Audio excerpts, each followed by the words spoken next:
श्रोतेहो नमस्कार. श्री गुरुदेव दत्त. श्रोतेहो, या कलियुगामध्ये भक्तजनांच्या उद्धारासाठी, त्यांच्या समूळ आधिव्याधींच्या निवारणासाठी दत्तगुरूंनी अवतार घेतला.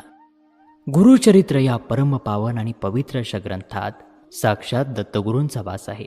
या पवित्र ग्रंथाच्या पठणाने कुठल्याही असाध्य गोष्टी साध्य होतात, याची प्रचिती घडवून आणणारा आजचा एक चमत्कारिक अनुभव आपण पाहणार आहोत. आजच्या या अनुभवामधून आपण पाहू शकाल, सर्व प्रयत्न जेव्हा अपुरे पडतात तेव्हा दत्तभक्ती, दत्त सेवा, दत्तगुरु कामी येतात, हाच आपल्याला बोध भेटणार आहे. चला सुरुवात करूया आजच्या अनुभवास. श्री गुरुदेव दत्त. नमस्कार. मी वेदांत जोशी. लातूर जिल्ह्यामध्ये माझं गाव आहे. मी 10वी मध्ये शिकत होतो तेव्हाचा माझा हा अनुभव आहे. खरं तर काय सांगावं, सांगण्यासाठी माझ्याकडे शब्द नाही आहेत. माझ्या घराचं वातावरण हे पूर्ण भक्तिमय वातावरण. आमच्या घरी सतत धार्मिक ग्रंथाचं पठण चालू असतं. माझ्या आईचं नाव संतोषी. एके दिवशी काय झालं की मी आणि माझे मित्र आम्ही 10वीच्या बोर्ड परीक्षेचा अभ्यास करत होतो. तो वेळ होता कोरोनाचा. कोरोना कालावधीमधला हा प्रसंग आहे. आमचा अभ्यास चालू होता आणि एकाएकी माझी आई तिथे आली आणि आल्या आल्या ती अगदी खुर्चीच्या शेंड्यावरती बसली आणि म्हणाली की मी भद्रकाली, मी काली, मी आता एकेकाचं बघते. आम्ही सर्वजण घाबरलो. आईचं असं बोलणं चालूच होतं. खूप वेळ ती बोलत होती. मी आणि माझ्या भाचीने माझ्या मित्रांना घरी पाठवले आणि ताबडतोब माझ्या वडिलांना फोन केला. त्यांना घरी बोलावून घेतले, पण तरीही आईची बडबड काही बंद होत नव्हती. मी शेजारच्या काकूंना बोलावलं, त्यांनासुद्धा काहीच कळेना. मग काही वेळामध्ये माझे वडील आले. त्यांनी ते सर्व पाहिलं. ते आईला रागावले, पण तरीही ती शांत झाली नाही. आम्ही सर्वच, म्हणजे मी, माझे वडील, माझा भाऊ, माझी आजी आणि माझी भाची, आम्ही खूप घाबरलो. मी आजीला विचारलं, मी चुकून बघणाऱ्याला बोलावू का? आजीचा होकार आला. मी पळत पळत जाऊन त्या बाईला बोलावून आणलं.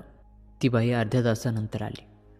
त्यांनी बघितलं आणि विचारलं की आज सकाळी त्या बाहेर गेल्या होत्या का? मी हो म्हटलं, कारण माझी आई मी त्या दिवशी सकाळी लवकर उठलो नाही म्हणून दुधाची कॅन घेऊन शेतामध्ये गेली होती. त्यानंतर ती बाई पुढे म्हणाली की येताना त्या बाबळीच्या खोडाजवळ पडल्या होत्या का?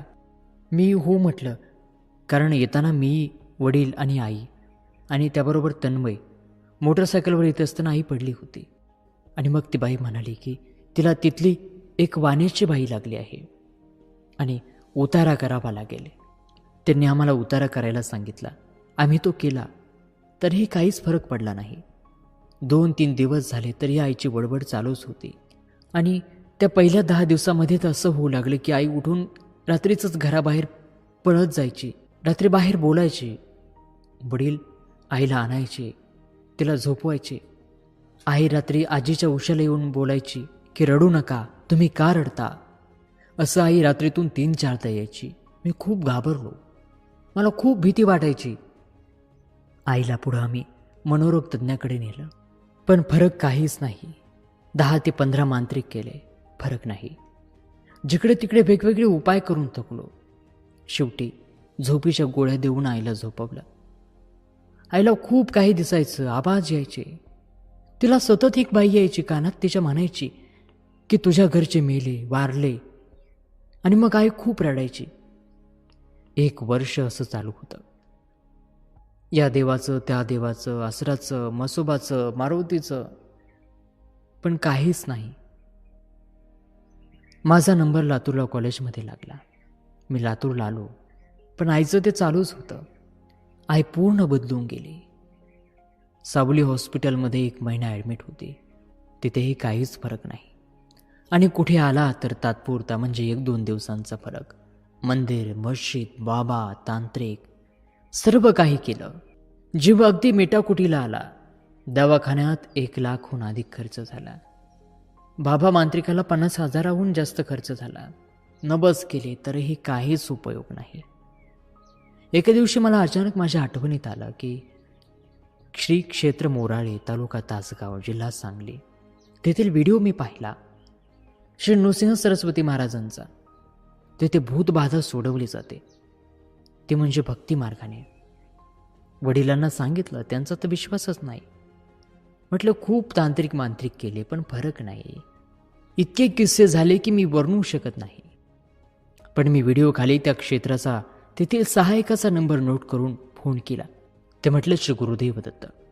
मी म्हटलो, महाराज, माझ्या आईला बाहेरील बाधा झाली आहे, काय करू ते समजत नाही. ते म्हणाले, इथे येण्यापूर्वी मांसाहार सोडायचा आणि भक्तिमार्ग स्वीकारायचा.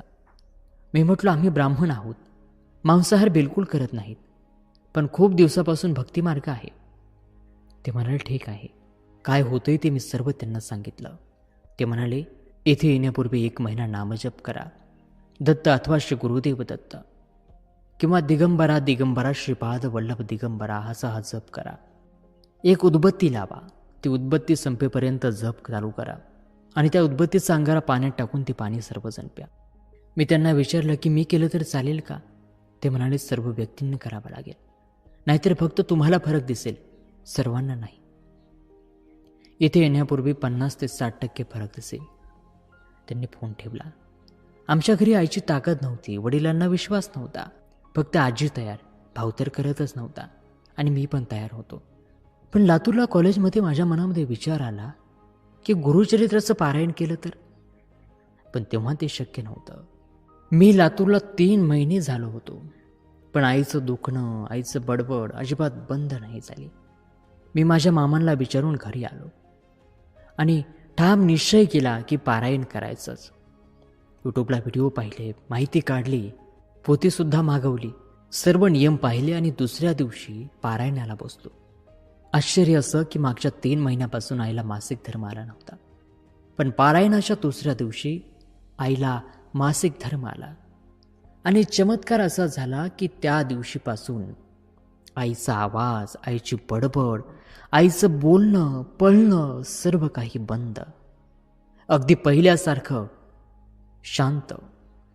7 दिवसात पारायण संपवलं आणि तुम्हाला आश्चर्य वाटेल की आईने स्वतः तिच्या हाताने पारायणाच्या समाप्तीचा स्वयंपाक केला. मी खूप आनंदित झालो, सर्व परिवार, सर्व घर आनंदित होतं आणि माझा दत्तगुरूंवरती ठाम विश्वास झाला. सर्व गोष्टी करून आम्ही कंटाळलेलो, फक्त गुरुचरित्राच्या पारायणाने आमचं सर्व संकट, आमचं कष्ट, आमचा त्रास दूर केला. गुरुचरित्राचा महिमा खरंच अपरंपार आहे. श्री गुरुदेव दत्त. तर शुद्धो वेदांत जोशी यांनी आपल्याला पाठवलेला त्यांचा हा अनुभव आपण आत्ताच ऐकला. हा अनुभव ऐकून आपल्याला काय बरं वाटलं, कसा वाटला ते कमेंट करून नक्की सांगा. चला तर मग पुन्हा भेटूयात नवीन व्हिडिओत, नवीन अनुभवासोबत. तोपर्यंत नमस्कार, धन्यवाद. श्री गुरुदेव दत्त.